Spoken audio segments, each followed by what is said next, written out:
Ever since Monday, which was the first morning of this festival, when this comparison first came to me, I've been thinking about it all week. And I want to share it tonight and maybe just offer us the opportunity to think about all the different ways that we can be sort of challenged in our lives, all the different ways that we face those challenges. So this, of course, is our shofar. And if you think about what it looks like, you see in the back there, if you think about what it looks like, if we think about what it feels like and what it sounds like, it's really special, it's really distinct, it's different than anything else, right?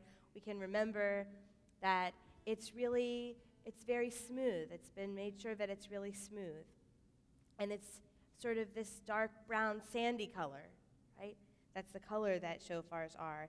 And for those of you, I see a few of you in here who are really good at blowing these shofars, they're really hard to make a sound come out, right? You have to use all of your strength, all of your effort, huge breath, your lips just so to make this create a singing sound in the world. And when it comes out, it's a very shocking, loud sound. If we blew it right now, everybody in the whole area would hear us. And it makes sure that it interrupts us from whatever that we're doing so we can make big changes in our lives, right? I hope some of you made some New Year's resolutions. I did. They're not all still pristine, even in the last week and a half or 2 weeks, but we try to make big changes because there's lots of things in our lives that we can control, right? There are things in our lives that we can make better. Some things really can get better if we use our own effort and our own hands and our own breath and our own words. And sometimes that's really great, right? Because knowing we can change our lives and make them better is a great feeling. It means that things don't always have to be exactly the same. If we're mean to somebody one day, it doesn't mean we have to be mean to them tomorrow. If we get in a fight with somebody one day, it doesn't mean we have to have a fight with them again tomorrow. There are all sorts of powers that we have to make our lives better. But that's also really hard to do. It's a lot of pressure, right? It means that we can make our lives better if we really get our act together, and that's a lot to carry around on our shoulders because it means that every minute we're making a choice, and choices can really weigh on us, and that's the shofar. Now, if we want us to think about that, and you want, okay, you can take it, okay. It's his shofar. So. This is different, right? And this is what occurred to me on this festival morning. This is really different. This is the lulav, right? If we think about what Rabbi Micah just put right there, the shofar, the lulav is almost the opposite in every way, right? It's green, right? It's greener on Monday, but it's green, and and it's got all these different textures. All the leaves are different shapes and different feels. Some of them are pointy, some of them are soft, some of them look like our mouths, some of them look like our eyes. That makes it sort of a wide variety, and that's how nature is, right? Nothing is perfectly smooth and exactly the same. It comes from nature. It's quiet and it's natural, and it doesn't take any effort really to make this beautiful thing make a sound. The wind does it. That's the beautiful thing. No wind could make a shofar blast, but the wind makes this sound all the time. We shake it just so we can replicate the sound of the wind and the rain. And this helps us remember not that we have big changes to make, but rather that we're a part of everything, that we're at one with nature. We're part of how the world works. We're not trying to interrupt everything all the time. Sometimes we're just a part. And to those of you who are sleeping out tonight will feel and experience that in every way, if you're sleeping out on the field, that we're a part of nature.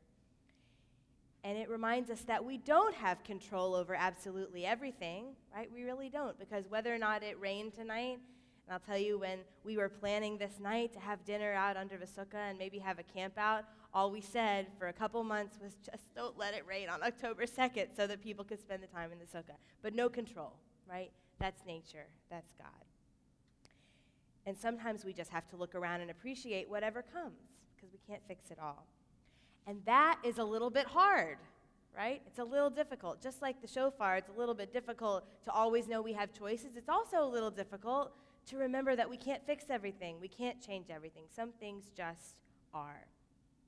And sometimes that's also a little bit nice because it means that we can trust in things that are bigger than us. We can trust in God, we can trust in our world, and let things happen as they will and know that we have the strength to withstand it and to deal with it.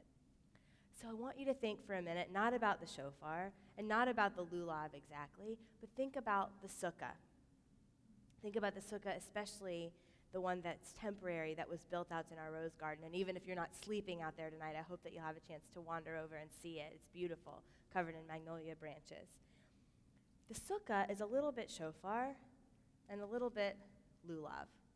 It's a little bit shofar and a little bit lulav because it's made by people, right? We built it and knocked it together. I see a few people who actually did build it and knock it together sitting in this chapel. And at the same time, it's got all those green things on it and in it. It's part of nature. It's made from completely natural and organic materials on the top. It's hard to build, wasn't easy, right? But it's also really nice and pleasant to sit in, and you can just be. You don't have to do anything once you're inside the sukkah. It's a beautiful place to just sit. It shelters us, and so it changes the outside a little bit because sitting in the sukkah is different than just sitting on the grass. But at the same time, it's a little rickety. It's a little bit wobbly. When it rains and you're in the sukkah, you get wet. It's strong, but it's gentle.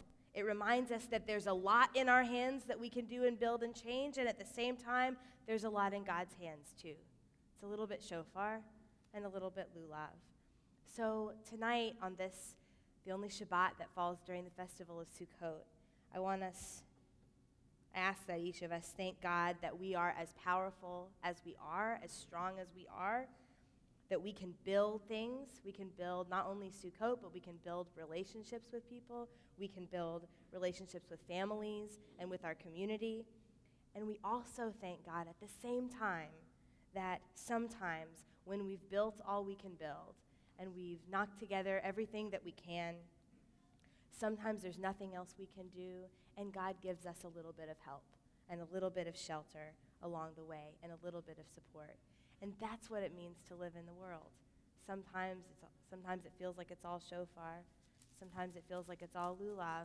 But actually, it's all a sukkah, a little of both. So we thank God for that reality that we hold two in one hand. And even though that can be challenging sometimes, it also reminds us how much we need each other and how special it is to come together and acknowledge that as a community. So Shabbat Shalom.